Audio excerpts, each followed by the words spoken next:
मेरा नाम सौरभ है। मैं उत्तराखंड का रहने वाला हूँ। ये बात 1997 की है।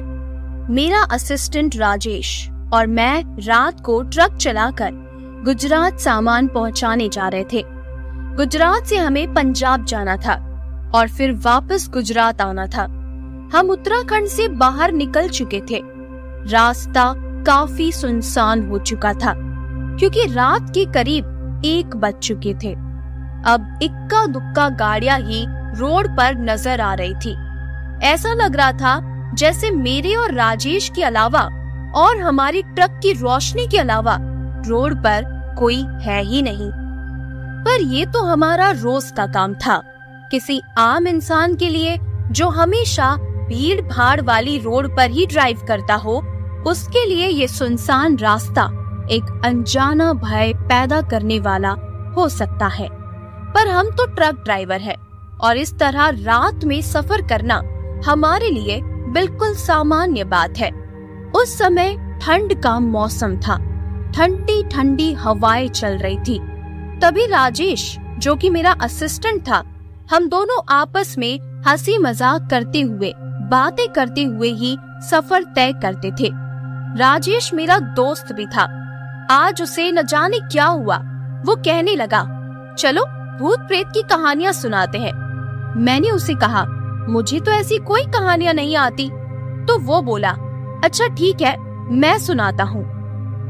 एक बार की बात है, 2 दोस्त कार चलाकर इसी तरह एक सुनसान रास्ते पर रात के अंधेरे में मनाली जा रहे थे। तभी रास्ते में उनकी गाड़ी खराब हो गई। पहले दोस्त ने दूसरे से कहा, तो गाड़ी में ही बैठ, मैं अभी चेक करके आता हूँ कि क्या खराबी है। वो नीचे उतरा। उसने गाड़ी चेक की तो गाड़ी में सब ठीक था। फिर भी उनकी गाड़ी बीच रास्ते में सुनसान जंगली इलाके में आकर बंद पड़ गई थी। उसने वापस आकर विंडो से ही अपने दोस्त को कहा, एक काम करता हूँ, आगे देख कर आता हूँ, शायद कोई मैकेनिक या गैराज हो या किसी का घर हो तो कुछ मदद मिल जाएगी। काफी देर उसका दोस्त गाड़ी में ही बैठे उसका इंतजार करता है।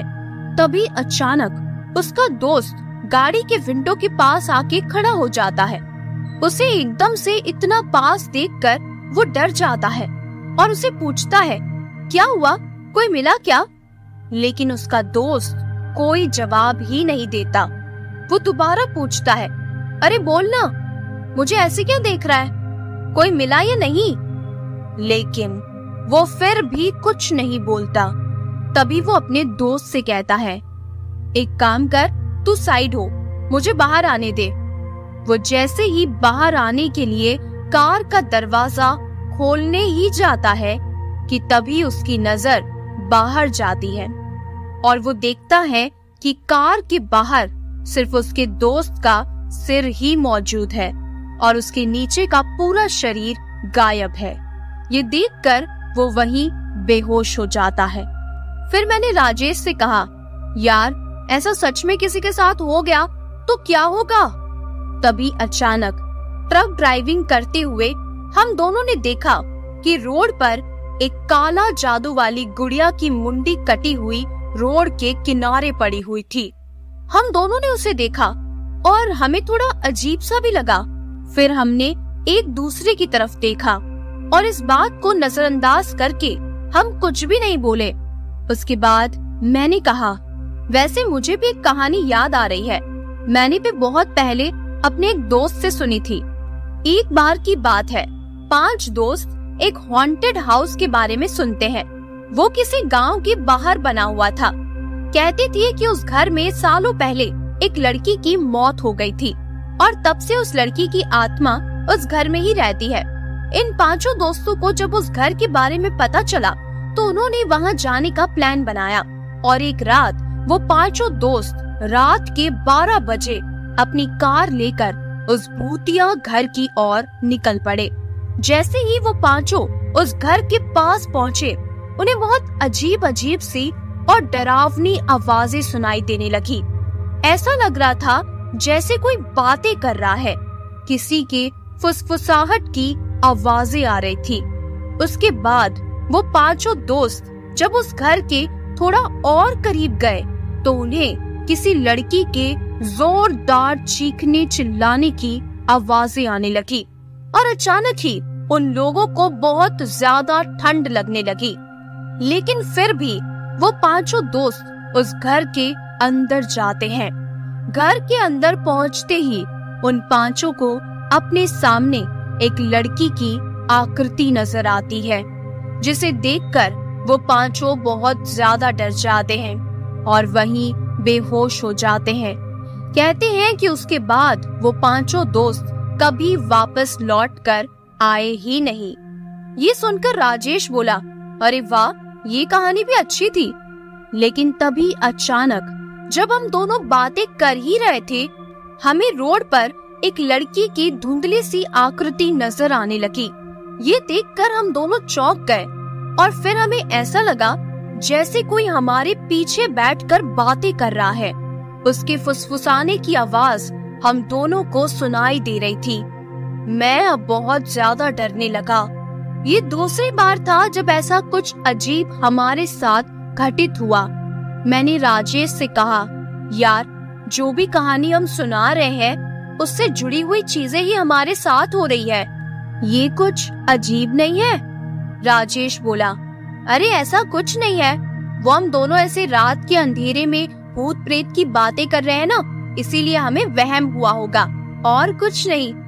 ये सब छोड़, चल अब मैं तुझे एक और कहानी सुनाता हूँ। एक बार की बात है, एक औरत जो भूत प्रेतों पर ही रिसर्च किया करती थी, उसे एक प्रोजेक्ट मिलता है जिसमें उसे कब्रिस्तान जाकर रिसर्च करना होता है। वो अपनी कार लेकर आधी रात को सुनसान सड़कों पर निकल जाती है, लेकिन बीच रास्ते में ही उसकी कार खराब हो जाती है। वो देखती है कि उसकी कार ठीक कब्रिस्तान के सामने ही आकर बंद पड़ गई है, लेकिन फिर भी वो डरती नहीं है, क्योंकि यही सब तो उसका काम था, रात को इस तरह अकेले घूमना और ऐसी चीजों पर रिसर्च करना। लेकिन तभी अचानक एक बूढ़ा आदमी उस औरत की कार के खिड़की पर आकर जोर जोर से मारता है। वो औरत एक बार को पूरा डर के मारे हिल जाती है। वो देखती है कि वो बूढ़ा बिल्कुल उसकी खिड़की के कांच के पास है और हाथों से कांच को नीचे करने का इशारा कर रहा है। वो औरत कांच नीचे करके उसे पूछती है, क्या हुआ? तभी वो बूढ़ा बोलता है, क्या आप मुझे आगे तक लिफ्ट दे सकती हैं? उस बूढ़े के माथे पर और हाथ पर काफी चोटें लगी हुई थी। उसके चेहरे पर झुर्रियां पड़ी हुई थी। दिखने में वो बहुत ही भयानक लग रहा था। वो थोड़ा सा झुका हुआ सा था और उसके कपड़े भी काफी मैले हो चुके थे। वो औरत अकेली थी और वो ये बात जानती थी कि ऐसे सुनसान रास्ते पर किसी को भी लिफ्ट नहीं देनी चाहिए। उसने उससे कहा, नहीं, मैं आपको लिफ्ट नहीं दे सकती, माफ कीजिएगा। वो बूढ़ा बोला, देखिए, मेरा एक्सीडेंट हो गया है, मुझे बस थोड़ा ही आगे जाना है। देखिए, मेरे हाथ पर भी चोट आई हुई है, मैं चल नहीं पाऊंगा, मुझे आगे तक लिफ्ट दे दीजिए ना। तभी उस औरत ने जल्दी से खिड़की का कांच ऊपर कर लिया और अचानक उसकी बंद पड़ी कार भी दोबारा चलने लगी। उसने जल्दी से अपनी कार स्टार्ट की और वहां से निकलने लगी। तभी उस औरत ने कार चलाते हुए कांच में देखा तो पीछे वही बूढ़ा आदमी खड़ा था, जिसका रूप अब बहुत भयानक हो चुका था। वो कद में भी अब काफी बड़ा हो गया था और वो उस औरत को पीछे से देखते हुए बहुत ही भयानक तरीके से मुस्कुरा रहा था। उसके बाद उस औरत का कभी कुछ पता नहीं चला। ये सुनकर मैंने राजेश से कहा, यार, ये कहानी तो वाकई बहुत ज्यादा डरावनी थी। सच में, मैं तो एक बार को बहुत ज्यादा डर गया था। ऐसा लग रहा है जैसे तू तो मुझे कहानियां सुनाकर डरा डरा कर ही मार डालेगा। और फिर हम दोनों जोर जोर से हंसने लगे। हमारी हंसी की आवाज भी उस गुप्त सन्नाटे में गूंज रही थी। मैं ट्रक चला रहा था और मेरा ध्यान सिर्फ आगे रोड पर था। तभी मैंने देखा सामने एक बूढ़ा आदमी खड़ा था जो हाथ हिलाते हुए हमारे ट्रक को रोकने का इशारा कर रहा था। मैंने उसके पास जाकर ट्रक रोक दिया। राजेश ने उससे पूछा, क्या हुआ काका? वो बूढ़ा बोला, मुझे आगे तक लिफ्ट दे दो बेटा। तभी राजेश कहने लगा, आ जाओ काका, कहाँ तक जाना है आपको? मैंने राजेश को मना करते हुए कहा, तू पागल हो गया है क्या? हमें कितना आगे जाना है, तू उनको मना कर दे, किसी और से लिफ्ट मांग लेंगे। फिर राजेश उस बूढ़े को मना कर देता है और ट्रक दोबारा स्टार्ट करके हम आगे बढ़ने लगे। मैंने और राजेश दोनों ने इस बात पर बिल्कुल भी गौर नहीं किया कि दोबारा कहानी की तरह ही एक बूढ़े ने हमसे लिफ्ट मांगी थी। राजेश अब सोच में डूब गया था, क्योंकि अभी अभी उसने उस बूढ़े के हाथ पर और उसके माथे पर चोट के निशान देखे थे। वो कुछ समझ नहीं पा रहा था कि आखिर ऐसा कैसे हो सकता है। तभी उसकी नजर कांच पर गई तो पीछे वही बूढ़ा खड़ा था जो कद में अब काफी बड़ा और भयानक लग रहा था और राजेश को देखकर मुस्कुरा रहा था। और देखते ही देखते अचानक वो एक भयानक औरत में बदल गया। और तभी राजेश ने गौर से देखा तो जहां वो बूढ़ा खड़ा था वहां एक बड़ा सा बोर्ड लगा था और उस पर लिखा था कब्रिस्तान। अब ये देखकर राजेश को मानो डर के मारे एक गहरा सदमा लग गया था। वो चुपचाप अपनी सीट पर बिना हिले बस बैठा रह गया। मेरा इन सब चीजों पर कोई ध्यान नहीं था और मैं लगातार राजेश से बातें किए जा रहा था। और बातों बातों में ही मैंने राजेश से कहा, कब से तू मुझे इतनी डरावनी कहानियां सुना सुना कर डरा रहा है। अब देख, मैं तुझे एक ट्रक ड्राइवर की ही भूतिया कहानी सुनाता हूँ। और मैंने उसे कहानी सुनाना शुरू कर दिया।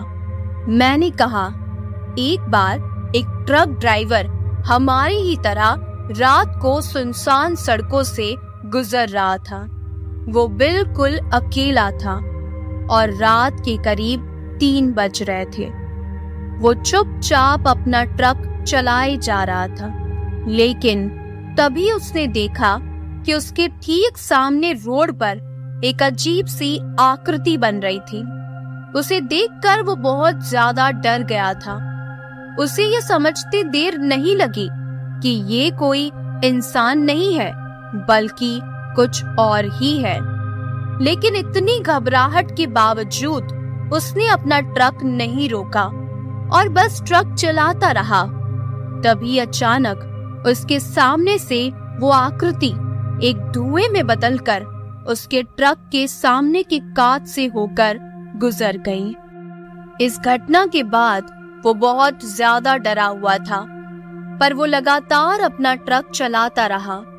अगले दिन सुबह लोगों से पूछताछ करने पर उसे पता चला कि जिस रास्ते पर उसने उस भयानक मंजर को देखा था वो एक भूतिया रास्ता था।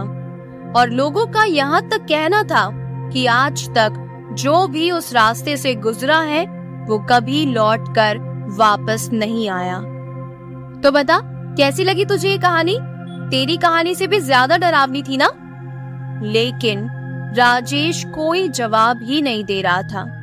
मैं उसे बार बार पूछ रहा था, पर वो बस चुपचाप बैठा हुआ था। फिर मैंने ट्रक चलाते हुए ही राजेश की तरफ देखते हुए कहा, क्या हुआ? तो कुछ बोल क्यों नहीं रहा? लेकिन फिर भी राजेश के मुंह से एक शब्द भी नहीं निकल रहा था। मुझे कुछ भी समझ नहीं आया, इसीलिए मैंने ट्रक साइड में ले जाकर रोक दिया और अब मैं राजेश को जोर जोर से हिलाते हुए पूछने लगा, बोल ना, क्या हुआ तुझे? कुछ बोल क्यों नहीं रहा? क्या इतनी डरावनी कहानी सुना दी क्या मैंने, जो तू इतना डर गया? फिर मैंने पानी की बोतल लेकर राजेश को देते हुए कहा, ले अब जल्दी से पानी पी ले और मुझे बता आखिर हुआ क्या। लेकिन राजेश ने फिर भी ना ही कुछ बोला, ना ही पानी की बोतल ली और ना ही उसने मेरी तरफ देखा। वो बस सामने की तरफ एकटक बिना पलक झपकाए बस देखे जा रहा था। अब मैं भी उसे पूछते पूछते थक गया था और मैं भी चुप हो गया। अब हमारा ट्रक सड़क के एक और खड़ा था। हम दोनों ट्रक के अंदर चुपचाप बैठे हुए थे। आसपास बस घोर सन्नाटा छाया हुआ था। उस शांत माहौल में सिर्फ हवाएं चलने की आवाजें आ रही थी। मुझे समझ नहीं आ रहा था कि मैं क्या करूं। इसीलिए अब मैं भी बिल्कुल चुपचाप था। बस इसी तरह का सन्नाटा आसपास बिखरा हुआ था। रोड भी पूरी तरह से खाली थी। तभी अचानक मुझे पीछे झाड़ियों से कुछ तेज आवाजें आने लगी और हमारा ट्रक पीछे से जोर जोर से हिलने लगा। मैं काफी घबरा गया था। राजेश, जो अब भी बस चुपचाप खामोश होकर सदमे में बैठा था, तभी वो बूढ़ा आदमी भागकर मेरी तरफ आया और जोर जोर से ट्रक पर मारने लगा और चिल्लाने लगा, मुझे लिफ्ट दो, मुझे लिफ्ट दो। इस बार वो बूढ़ा बहुत ज्यादा भयानक लग रहा था। उसकी आवाज भी बहुत भारी और डरावनी थी। तभी अचानक जैसे राजेश उस सदमे से बाहर आ गया। उस बूढ़े को देखकर वो मुझे जोर जोर से कहने लगा, सौरभ जल्दी ट्रक भगा, जल्दी, वरना ये बूढ़ा हमें मार डालेगा। मैं खुद बहुत घबरा गया था। मैंने डर के मारे जल्दी से ट्रक स्टार्ट किया और वो भयानक बूढ़ा अभी भी हमारे ट्रक के पीछे भाग रहा था। मैंने ट्रक की स्पीड बहुत ज्यादा बढ़ा दी थी, लेकिन फिर भी वो बूढ़ा हमारे ट्रक के पीछे ही था और जोर जोर से हमारे ट्रक के ऊपर मार रहा था और चिल्लाए जा रहा था, ट्रक रोको, ट्रक रोको। मुझे तो समझ नहीं आ रहा था कि इस बूढ़े को तो हमने बहुत पहले ही पीछे छोड़ दिया था, तो ये यहाँ तक इतना जल्दी पहुँचा कैसे। फिलहाल तो मेरा ध्यान सिर्फ ट्रक को तेज भगाने पर ही था। अभी कुछ भी सोचने समझने का वक्त नहीं था। मैंने ट्रक की स्पीड और ज्यादा बढ़ा दी, पर अब तो वो बूढ़ा और तेज भागने लगा। उसका कद अब काफी बड़ा हो चुका था। वो भागते भागते मेरे कांच के पास तक पहुंच गया और कांच तोड़कर अंदर आने की कोशिश करने लगा और जोर जोर से कांच पर मारने लगा। मेरी और राजेश की हालत अब बहुत ज्यादा खराब हो रही थी। हम दोनों डर के मारे बहुत ज्यादा चिल्ला रहे थे। ट्रक भी आड़ा टेढ़ा चल रहा था और वो बूढ़ा जोर जोर से हंसे जा रहा था। तभी अचानक सामने से फुल स्पीड में एक ट्रक हमारे ट्रक से आकर जोरदार टकरा गया और हम दोनों बेहोश हो गए। फिर करीब 1 घंटे बाद मेरी आंख खुली। मैंने देखा घड़ी में करीब 2:30 बज रहे थे और मैं ट्रक में बिल्कुल अकेला था। राजेश मुझे कहीं भी नजर नहीं आ रहा था और तभी मुझे वो सब कुछ याद आता है जो हमारे साथ 1 घंटे पहले हुआ था। मैंने आसपास देखा तो राजेश कहीं भी नहीं था। मुझे बहुत ज्यादा डर लग रहा था। मैं बिना सोचे समझे अपनी ट्रक को स्टार्ट करके आगे बढ़ने लगा और यहाँ वहाँ देखते हुए राजेश को ढूंढने लगा। तभी एक अजीब सी दिखने वाली औरत का साया मेरे सामने मुझे नजर आया और कुछ पास आते ही वो साया अचानक हवा बनके मेरी ट्रक के सामने से गुजर गया। तो भी मैंने ट्रक नहीं रोका और मैं इधर उधर देखते हुए राजेश को ढूंढ रहा था। तभी मुझे राजेश आगे सड़क पर बैठा हुआ नजर आया और वो बैठा बैठा कुछ बोलते हुए हिल रहा था। फिर मैंने ट्रक साइड में रोका और राजेश के पास गया, उसे उठाने लगा और उसे पूछने लगा, क्या हुआ तुझे? तू इधर कैसे आया और रोड पर क्यों बैठा है? पर राजेश कुछ भी नहीं बोला। वो बस एक ही रट लगाए जा रहा था। वो मुझे बुला रही है, मुझे जाना होगा। वो मुझे बुला रही है, मुझे जाना होगा। राजेश की आंखें भी पूरी लाल लाल हो चुकी थी।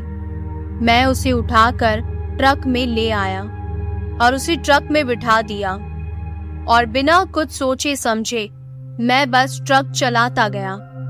और अब बस मैंने ये ठान लिया था कि मैं ट्रक रोकूंगा ही नहीं और बस चलाता रहूंगा, चाहे कुछ भी हो जाए। मैं पसीने से लथपथ हो चुका था। तभी मेरी नजर एक बोर्ड पर गई जहां आसमपुर लिखा हुआ था और हम उस गांव में प्रवेश कर गए। तभी कुछ 5-7 मिनट बाद वही बोर्ड मुझे दोबारा नजर आया जिस पर आसमपुर गांव लिखा हुआ था। मुझे लगा शायद यहाँ पर भी सेम बोर्ड लगाया होगा और इसीलिए इस पर ज्यादा ध्यान ना देते हुए मैं आगे बढ़ता रहा, क्योंकि मुझे 4 बजे तक सारा माल पहुंचाना था। तभी करीब 7 मिनट बाद मैंने दोबारा वही बोर्ड देखा जिस पर लिखा था आसमपुर गांव। अब मैं बहुत ज्यादा घबरा गया था। एक तो राजेश कुछ भी नहीं बोल रहा था और बार बार उस बोर्ड को देखकर मैं घबरा गया था। इसीलिए इस बार मैंने अपनी पानी की बोतल ली, पानी भी उस बोर्ड के पास गिरा दिया और बोतल भी उस बोर्ड के पास फेंक दी, ताकि अगर मैं दोबारा घूमकर इसी जगह पर वापस आता हूँ तो मुझे इस बात का पता चल सके। मैंने ट्रक चालू किया और मैं आगे ही बढ़ रहा था।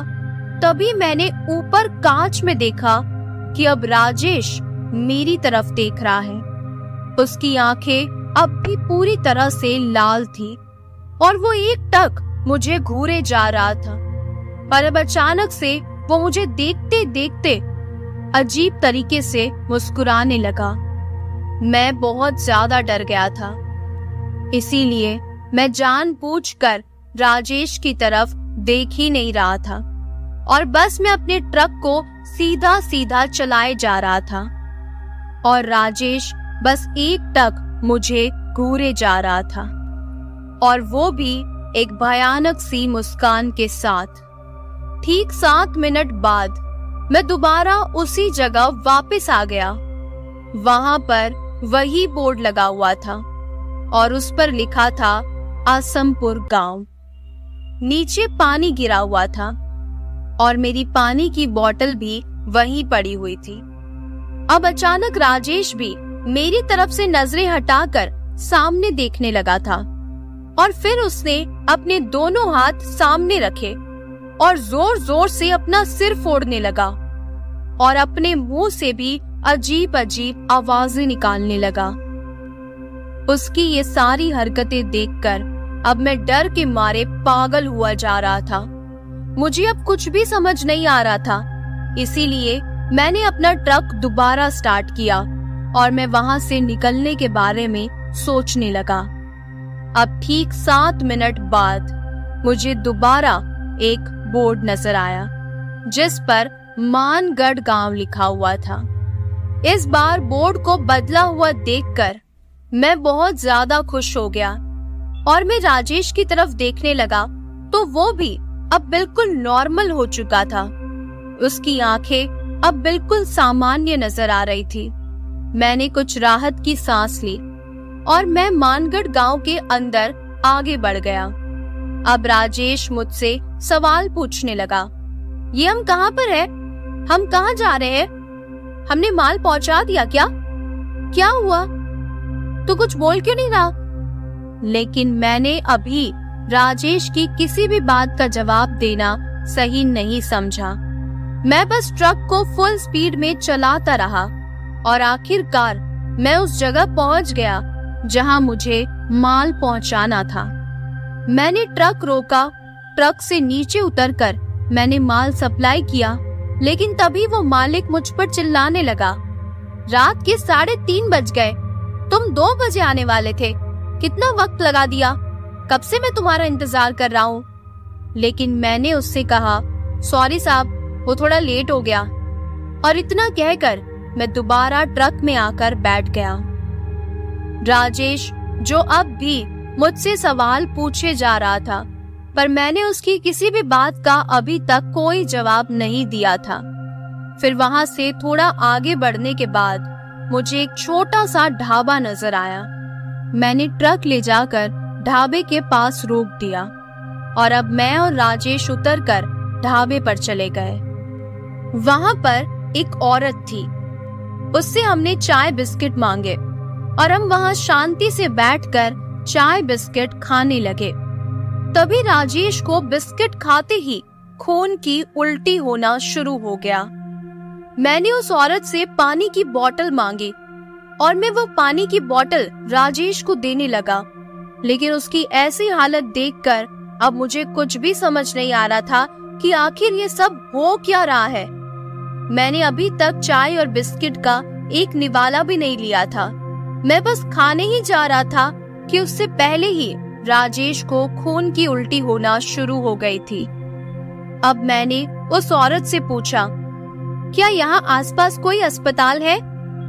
तभी उस औरत ने एक भयानक और भारी आवाज में आंखें बड़ी बड़ी करके मेरी तरफ देखते हुए मुझे कहा, नहीं साहब, यहाँ पर तो कुछ भी नहीं है।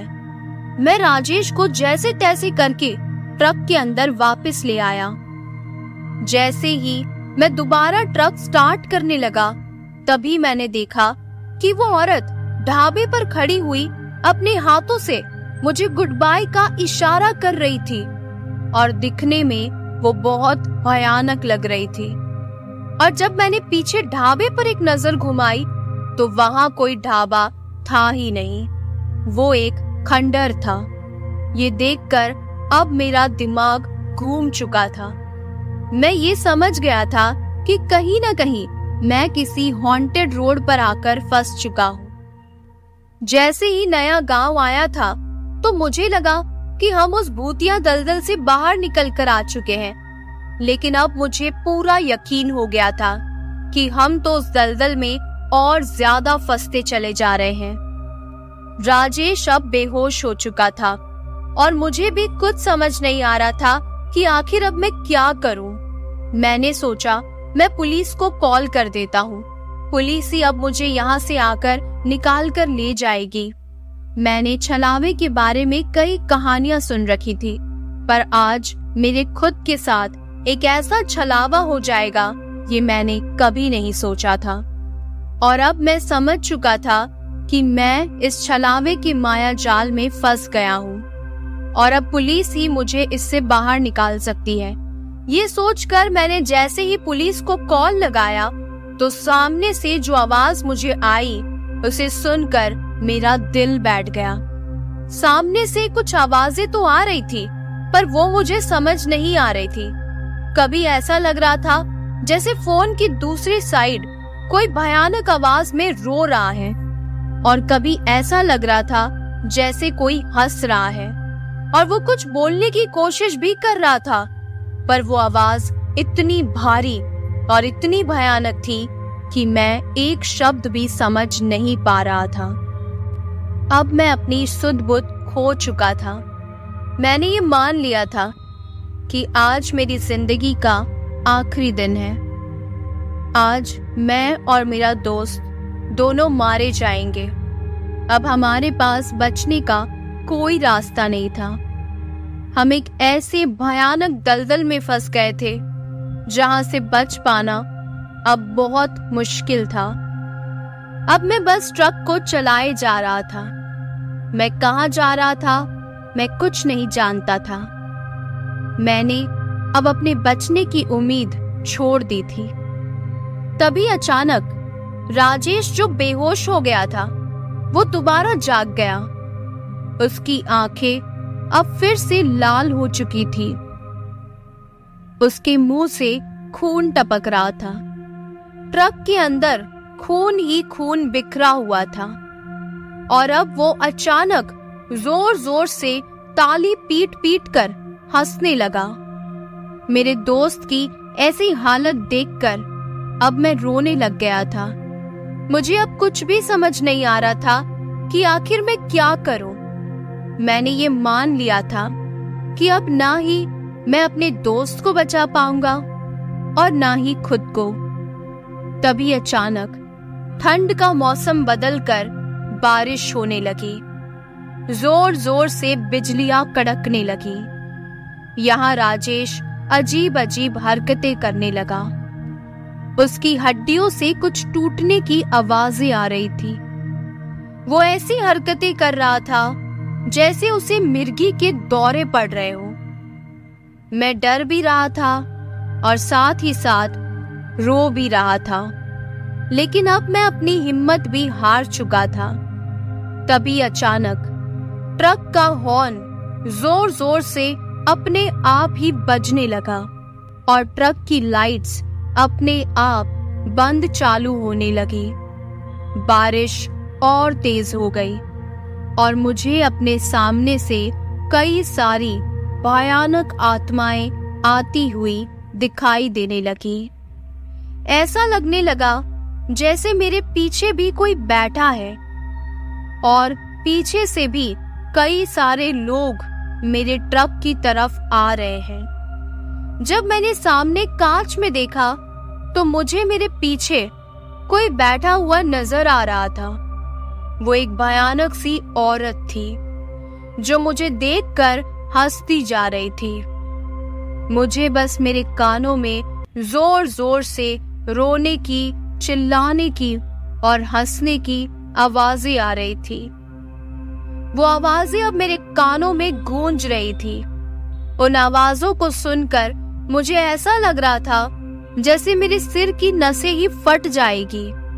तभी अचानक मेरे ट्रक के साइड में जब मैंने देखा तो वही बूढ़ा आदमी जो कभी औरत जैसा दिख रहा था तो कभी बूढ़ा आदमी नजर आ रहा था, वो भागते हुए राजेश की तरफ आ रहा था और तेजी से भागते हुए उसने ट्रक का दरवाजा तोड़ दिया और दरवाजा तोड़कर वो ट्रक के अंदर घुस गया और मेरा पूरा बैलेंस चला गया और ट्रक अपने आप उलट पुलट हो गया और उसके बाद अगले ही पल मेरी आंखें बंद हो गई। अगले दिन सुबह मेरी आंख खुलती है। मैं हॉस्पिटल के बेड पर लेटा हुआ था। मेरे हाथों और पैरों में पट्टी बंधी हुई थी। मैं बिल्कुल हिल भी नहीं पा रहा था। तभी मैंने देखा कुछ पुलिस वाले वहां आते हैं। मैंने उनसे पूछा, क्या हुआ है मुझे और मेरा दोस्त कहाँ है? तभी पुलिस वालों ने मुझे बताया, आपके ट्रक का शायद एक्सीडेंट हो गया था और आपके नंबर से हमें कॉल भी आया था। आपका नंबर ट्रेस करते हुए हम आपके ट्रक तक पहुंचे और वहां हमें आपकी ऐसी हालत दिखाई दी, इसीलिए हम आपको अस्पताल ले आए और आपके दोस्त की लाश हमें आशमपुर गांव में मिली और पुलिस को ये भी पता चला कि राजेश की मौत करीब 1-1:30 बजे के आसपास ही हो गई थी। तभी कुछ लोग मेरे पास आए और उन्होंने मुझे बताया कि आशमपुर गांव से लेकर मानगढ़ गांव तक जितनी भी रोड आती है वो सारे भूतिया रास्ते हैं और वहां पर जितने भी हादसे होते हैं उनके पीछे कहीं न कहीं अदृश्य बुरी शक्तियों का हाथ होता है। आपका दोस्त तो नहीं बच पाया, लेकिन आप बच गए।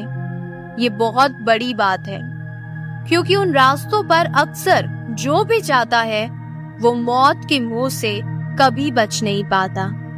तभी मैं जैसे तैसे उठकर अपने दोस्त की डेड बॉडी देखने के लिए गया। मैंने जैसे ही राजेश की लाश देखी, उसकी हालत बहुत ज्यादा बुरी थी। उसकी लाश को देखकर मैं खुद को संभाल नहीं पाया। मैं फूट फूट कर रोने लगा। मुझे अपने दोस्त को खोने का बहुत दुख था। तभी मैंने देखा कि अस्पताल के गेट के बाहर एक बूढ़ा आदमी खड़ा था, और ये वही बूढ़ा था जिसने रात के करीब 1-1:30 बजे हमसे लिफ्ट मांगी थी, और वो बाहर खड़े खड़े मुझे ही घूर रहा था और मुझे देखते हुए अजीब तरह से मुस्कुरा रहा था। उसे देखकर मैं इतना समझ गया था कि ये बूढ़ा सिर्फ मुझे ही नजर आ रहा था और मेरे अलावा वो किसी को भी दिखाई नहीं दे रहा था। उस हादसे के बाद से मैंने ट्रक ड्राइविंग का काम ही छोड़ दिया, और वो बूढ़ा आदमी आज भी कई बार मुझे मेरे सपने में नजर आता है, और आज भी कई बार मुझे राजेश की आवाज सुनाई देती है, दोस्त तूने मुझे क्यों नहीं बचाया।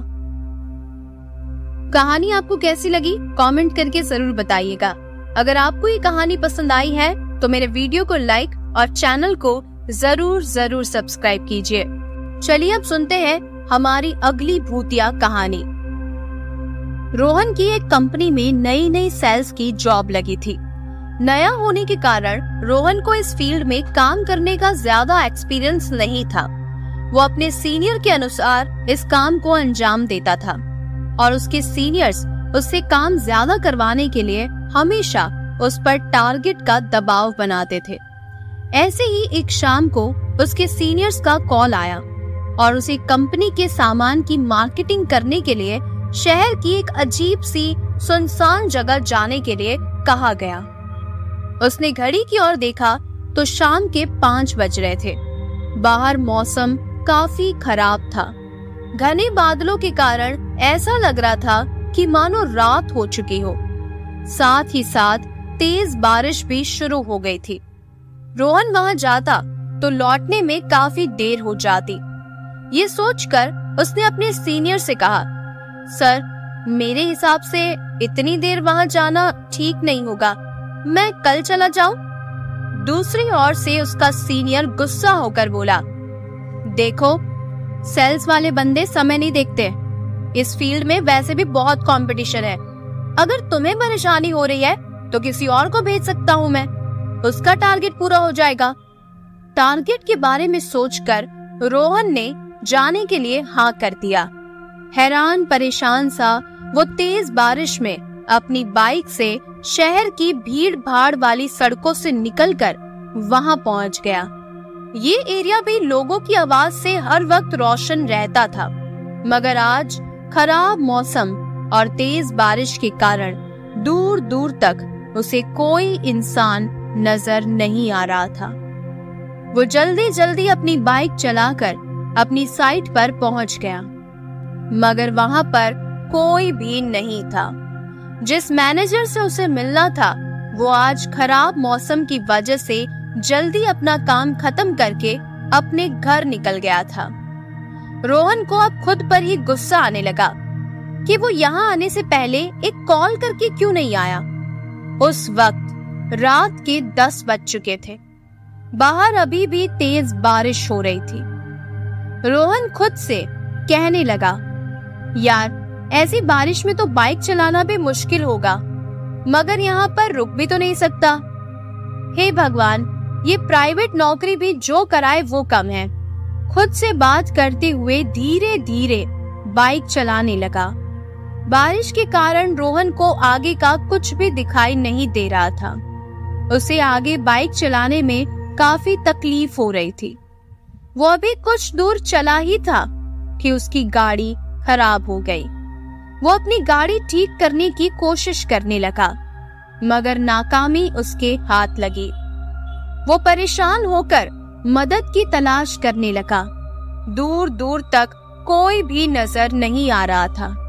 वो अपनी साइड से भी इतना दूर आ चुका था कि पैदल वापस जाना थोड़ा मुश्किल था। तभी थोड़ी देर में ही उसे सामने से एक ट्रक आता हुआ नजर आया। रोहन के चेहरे पर आई हुई परेशानी कुछ हद तक कम हो गई थी। अब उसे विश्वास हो गया था कि उसे मदद मिल जाएगी। उसने तुरंत अपनी बाइक सड़क के किनारे लगा दी और ट्रक रोकने के लिए इशारा करने लगा, मगर वो ट्रक उसे देखकर नहीं रुका।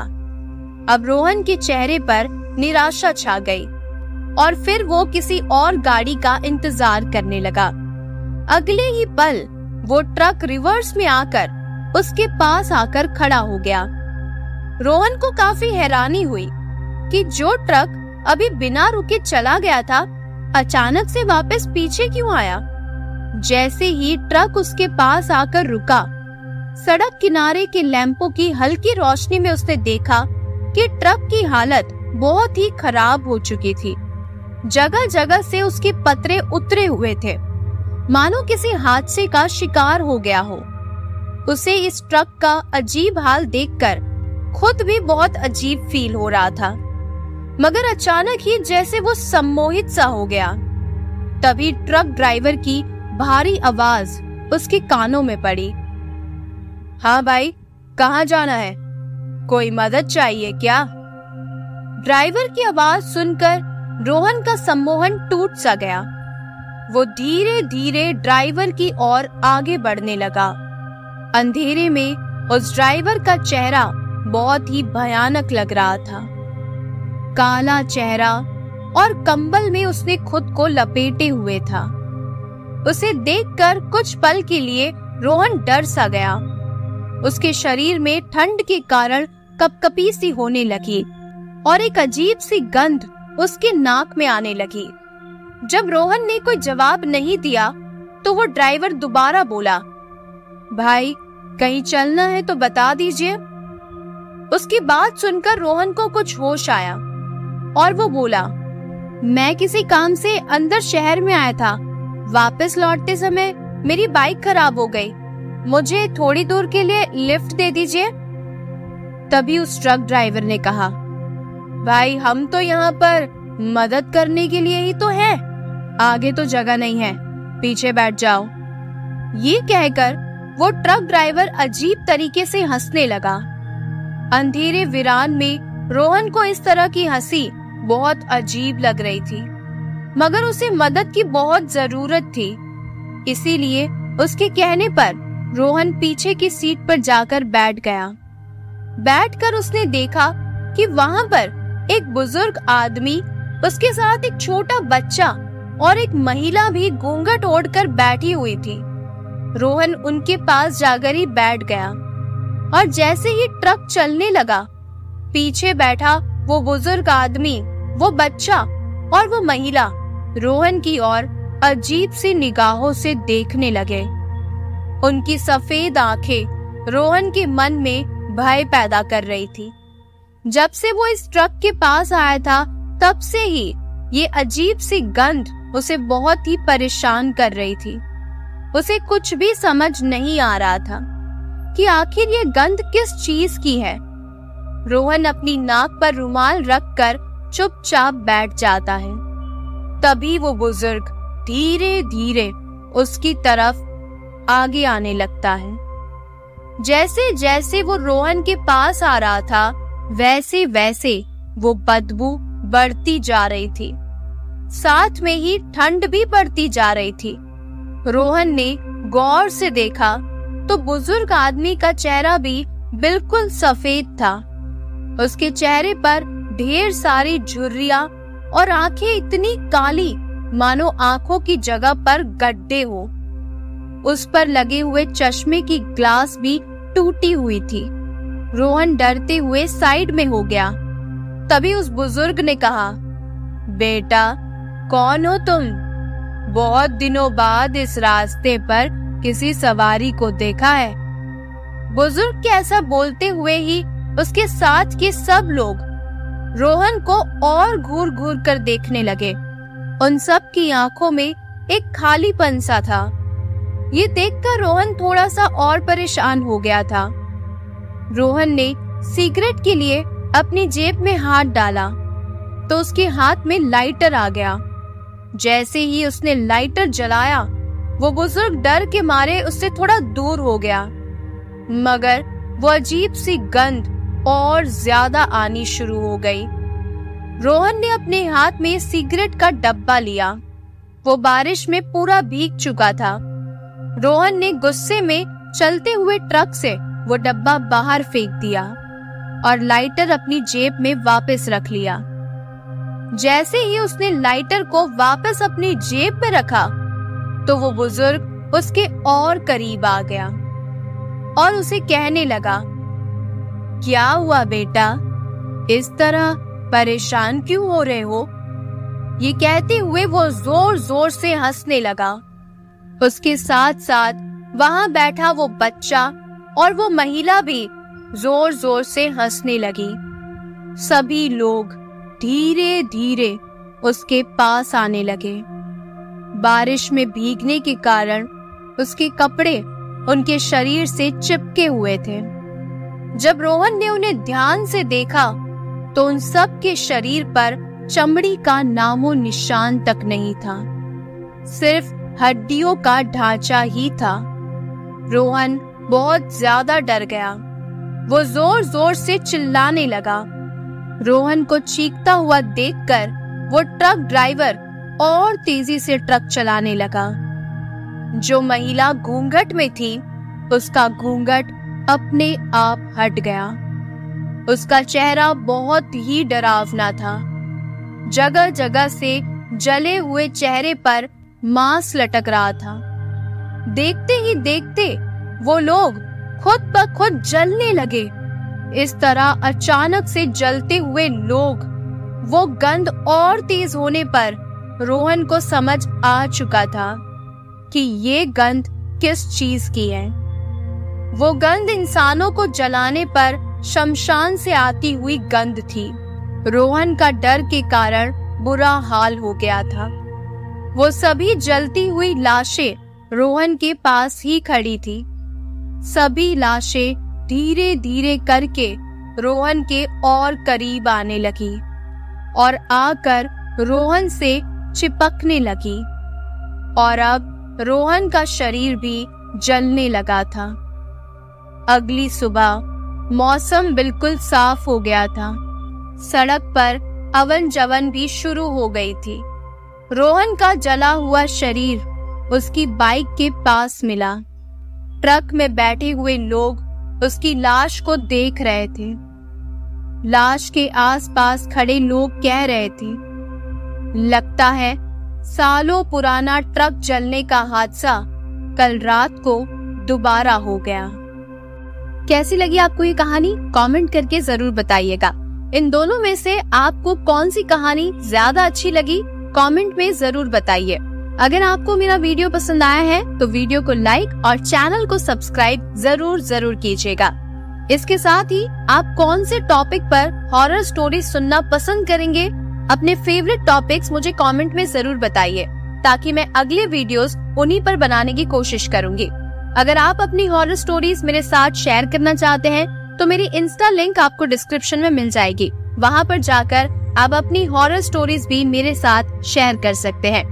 चलिए, ऐसी ही और भी भूतिया, डरावनी और रहस्यमयी कहानियों को सुनने के लिए मेरे चैनल से जुड़े रहिएगा।